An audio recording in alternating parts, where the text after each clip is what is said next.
ছেলে হারানোর ভয়ে কুসুমকে ছেলের বউ হিসেবে মেনে নিলেন ইন্দ্রাণী গাঙ্গুলি। হ্যাঁ বন্ধুরা, আমরা এমনটা দেখতে পাবো কুসুম ধারাবাহিকের আগামী পর্বগুলোতে। বিস্তারিত জানতে ভিডিওতে লাইক দিয়ে শেষ পর্যন্ত দেখতে থাকুন। রাজ হতবাক হয়ে বলল, ইন্দ্রাণী এসব কি হচ্ছে? আমি তো কখনো কল্পনাও করিনি যে তুমি তোমার ছেলেকে এত সহজে ঘাড় ধাক্কা দিয়ে বাড়ি থেকে বের করে দিবে। ইন্দ্রাণী শান্ত স্বরে উত্তর দিল, আমি তো কোনোভাবেই তোমার ছেলেকে এই বাড়ি ছেড়ে যেতে বলিনি। যদি সে সত্যিই চায় ওর জীবনসঙ্গীর হাত ধরে বাইরে যেতে, তাহলে এতে আমার কি করার আছে?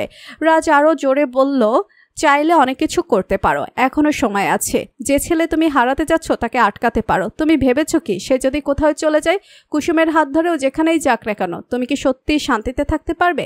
তুমি কি নিশ্চিন্তে বাঁচতে পারবে যখন তোমার ছেলে তোমার থেকে এত দূরে চলে যাবে? ইন্দ্রাণী দৃঢ়ভাবে বলল, বরঞ্চ এই মুহূর্তে যা কিছু হচ্ছে তা মেনে নিয়ে পরিস্থিতির সঙ্গে লড়াই করতে শেখা দরকার। নিজের দায়িত্ব, নিজের শান্তি, এসবই আগে। ইন্দ্রাণী গাঙ্গুলি দৃঢ়ভাবে বললেন, এবং কুসুম, তুমি আয়ুষের স্ত্রী হিসেবে ঘরে গ্রহণ করো। অন্যের সুরক্ষার জন্য দাঁড়াতে জানলে সত্যিকারের শক্তি আসে। আজকের এই পর্ব আমাদের শেখায়, কখনো কখনো পরিবারের সুরক্ষা ও প্রিয়জনের মানসম্মান রক্ষার জন্য বড় সিদ্ধান্ত নিতে হয়, আর সেই সিদ্ধান্তই চূড়ান্ত স্বার্থপরতার চেয়ে অনেক বড়। যখন মা ও ছেলের মধ্যে একমাত্র বাধা হয়ে দাঁড়ায় একটি মেয়ের সম্মান, তখন কিভাবে তৈরি হয় নতুন ইতিহাস।